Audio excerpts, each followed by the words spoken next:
Forest. ಅದು ಬಿಟ್ಟರೆ ಇದು ವೈಟ್ ಕಾಣ್ತಾ ಇದೆಯಲ್ಲ, ಇದು ಟ್ರೆಂಚ್ ಪಕ್ಕ.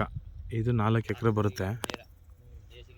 ಈ ಮರ ಇದೆಯಲ್ಲ, ಮರದಿಂದ ಈ ಕಡೆಗೆ ಹಾಗೆ ಈ ಫೆನ್ಸಿಂಗಿಂದ ಕೆಳಗಡೆ ಒಟ್ಟು ಒಂದು 10 ಎಕರೆ ಬರುತ್ತೆ. ಒಟ್ಟು 14 ಎಕರೆ ಇದೆ ಇದು.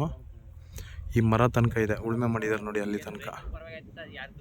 ನೋಡಿ ಅಲ್ಲೊಂದು ಉಳುಮೆ ಮಾಡಿದಾರಲ್ಲ ಅದೂ, ಅಲ್ಲಿಂದ ಇಲ್ಲಿ ತನಕ 10 ಎಕರೆ ಇದೆ. 4 ಎಕರೆ RTC ಇದೆ, ಇನ್ನು 10 ಇದೆ. ಇದು 4 ಎಕರೆ ಇದೆ.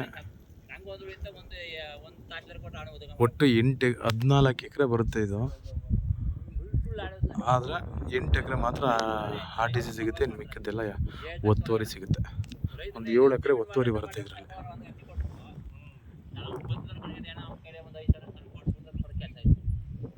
ಇದು ಬಿಟ್ಟರೆ ಫಾರೆಸ್ಟ್ ಮೇಲ್ಗಡೆ ಇದೆಲ್ಲ ಟ್ರೆಂಚ್ ಹೊಡೆದಿದೆ ನೋಡಿ, ವೈಟ್ ಅದು ಫಾರೆಸ್ಟ್. ಅದು ಇದೆಲ್ಲ ಫಾರೆಸ್ಟ್ ನೋಡಿ, ಅಪ್ ಟು ಫಾರೆಸ್ಟ್ ಅದು.